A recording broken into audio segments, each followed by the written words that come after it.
Structure की बात कर लेते हैं। सिमिलर जैसे ऑक्सीजन के पास 2 लोन पेयर है और यहाँ पे 1 2 sigma bond and 2 lone pair, तो 2 लोन पेयर हो गए और 2 सिग्मा बॉन्ड, टोटल आया 4। तो आपको पता हाइब्रिडेशन क्या होगा, sp3 होना चाहिए, ठीक है। और बॉन्ड लेंथ की बात करते हैं, कार्बन ऑक्सीजन जो है यहाँ पे, तो ये 136 पिकोमीटर होती है और ये दोनों के बीच का बॉन्ड एंगल होता है 109 डिग्री का, ठीक है। तो ये याद रखेंगे, एकेडमिक में मल्टीपल चॉइस क्वेश्चन में काफ़ी हेल्प करेगा आपकी। आगे बढ़ते हैं स्टूडेंट, प्रिपरेशन में फ्रॉम हेलो एरीन्स। तो हेलो एरीन से देखेंगे आप यूज़ कर रहे हैं यहाँ पे क्लोरोबेंजीन, है ना। तो क्लोरोबेंजीन बनाने के लिए आपने बेंजीन यूज़ करना होगा। बेंजीन की रिएक्शन Cl2 से कराएंगे AlCl3 की प्रेजेंस में, तो क्लोरीनेशन बोलते हैं इसको हम, है ना। तो यहाँ पे आपको मिलेगा क्लोरोबेंजीन और यहाँ पे NaOH यूज़ करेंगे, टेम्परेचर 623 और आपको मिल जाएगा, है ना। ये जो है इस तरह से स्टूडेंट, ये नेगेटिव वाला ऑक्सीजन यहाँ पे आएगा और ये HCl बाहर जाएगा, आपको मिल जाएगा ONA, sodium phenoxide. Sodium phenoxide लेंगे और एंड HCl और एसिडिफिकेशन कराएंगे, H पॉजिटिव एंड H2O, आपको क्या मिल जाएगा, फिनॉल मिल जाएगा स्टूडेंट यहाँ से। और यहाँ से देखेंगे Na और ये आपको दिखाई दे रहा है Cl बाहर चला जाएगा, ठीक है। तो इस तरह से आप क्लोरीनेशन मेथड से इसको बना सकते हैं। तो चाहो तो इसकी मैकेनिज्म से और ज़्यादा आप समझ सकते हैं। तो ये जो है मैकेनिज्म हमने बनाई है और इसमें आप देखेंगे सबसे पहले हमने क्लोरोबेंजीन यूज़ किए डायरेक्टली और यहाँ पे एक OH ग्रुप बेस का काम कर रहा है, ये हाइड्रोजन पे अटैक करेगा, है ना। यहाँ से मिल जाएगा आपको वाटर, माइनस हो गया, NaOH की प्रेजेंस में रिएक्शन हो रही है। अब यहाँ पे नेगेटिव चार्ज आ जाएगा, ये वाला बॉन्ड ऊपर जाएगा इस तरह से, देखो। तो ये Cl यहाँ से माइनस हो गया है ना। और आपको ये बेंजाइन मिल जाता है। जब इस तरह से ये बॉन्ड यहाँ आएगा तो यहाँ 2 बार बॉन्ड लिखेंगे ना ऐसे, तो बेंजीन में ये ऐसा कंपाउंड बनता है, intermediate compound, this is known as the benzyne, simple. अब बेंजाइन में स्टूडेंट आपने क्या करना है, बहुत ही आसान सी चीज़ है। देखो यहाँ पे आपको एक चीज़ ध्यान रखना है, जो OH ग्रुप है ये इस तरह से यहाँ पे अटैक करेगा, है ना।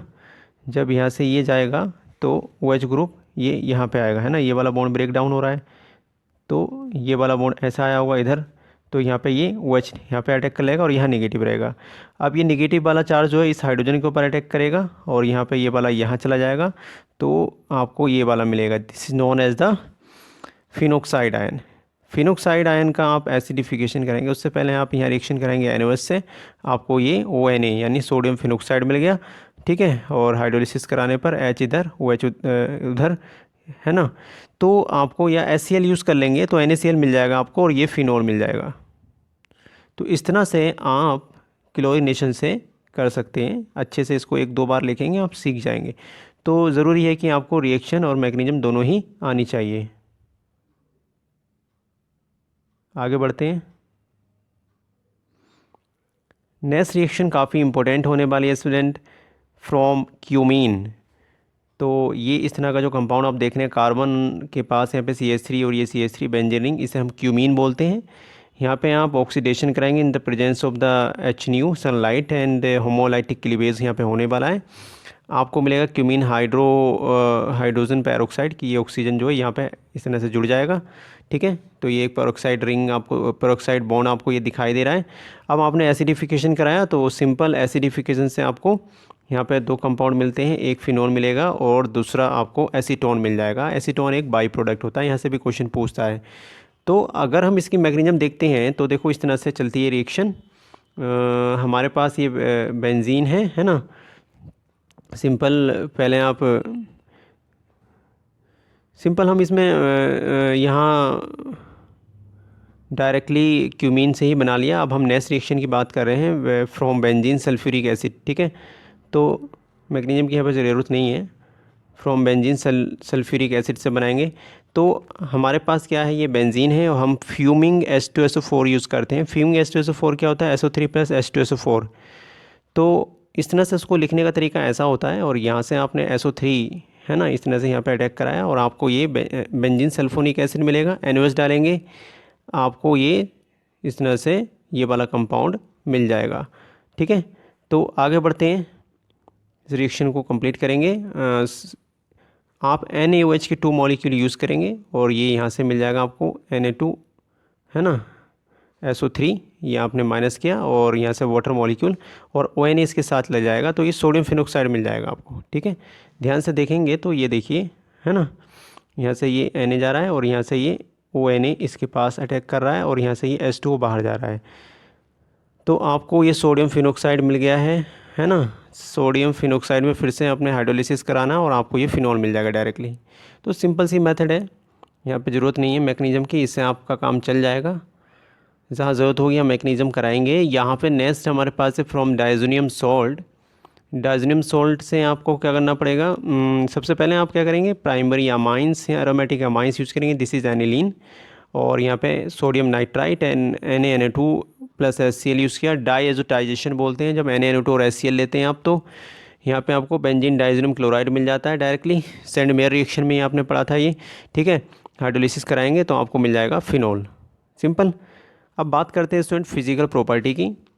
Boiling point increase the number of the carbon and increase the van der Waals forces, है ना, क्योंकि ये पोलर कंपाउंड वंडरवल फोर्सेस बढ़ेंगे तो बॉइलिंग पॉइंट बढ़ेगा। सोलेबिलिटी, हाइड्रोजन बॉन्डिंग, और पानी में ये डिजोल्व हो जाता है, सिंपल सी बात है। फिनॉल कलरलेस क्रिस्टलाइन डेलिक्विसेंट है तो होता है, ठीक है। It attains pink colour and exposure to air and light. Melting point होता है 315 एंड बॉइलिंग पॉइंट होता है 455। आगे बढ़ते हैं। एसिडिक नेचर आपको पता है, रेजोनेटिंग फॉर्म है ना, ये हमने फर्स्ट ये इस तरह से डिलोकलाइज़ किया, या फर्स्ट रेजोनेटिंग फॉर्म, फिर ये ऐसे। तो स्टूडेंट आपको पता है कि ऑर्थो पैरा और ये पॉजिटिव और नेगेटिव के बीच में चार्ज सेपरेशन आता है, और जहाँ ज़्यादा चार्ज सेपरेशन होता है वहाँ स्टेबल कम होता है कंपाउंड। तो ये फिनॉल तो है इन सबसे ज़्यादा स्टेबल होगा, लेकिन फिनोक्साइड से कम स्टेबल होता है, क्योंकि फिनोक्साइड में चार्ज सेपरेशन होता ही नहीं है। तो इस बात को ध्यान रखना है कि due to charge separation as a result phenol molecule is less stable than phenoxide ion. तो इससे पहले आप ये समझ लेंगे कि फ़िनॉल जो होता है stronger acid than alcohol and water, है ना, उससे तो ज़्यादा स्ट्रॉन्गर है, क्योंकि रेजोनेंस शो कर रहा है यहाँ पर, है ना, और ये sp2 हाइब्रिडाइज है। अब फिनोक्साइड की बात करते हैं। अगर हमने ये फिनोक्साइड ले लिया तो फिनोक्साइड में रेजोनेंस आप इस तरह से चलाएंगे, है ना।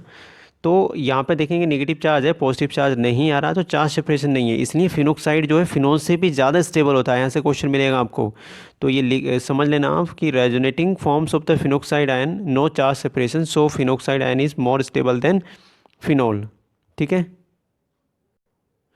तो यहाँ तक हमने इसको कंप्लीट किया। आगे हम कुछ केमिकल प्रॉपर्टी पढ़ेंगे, अच्छे से आप इनके नोट्स बनाएंगे।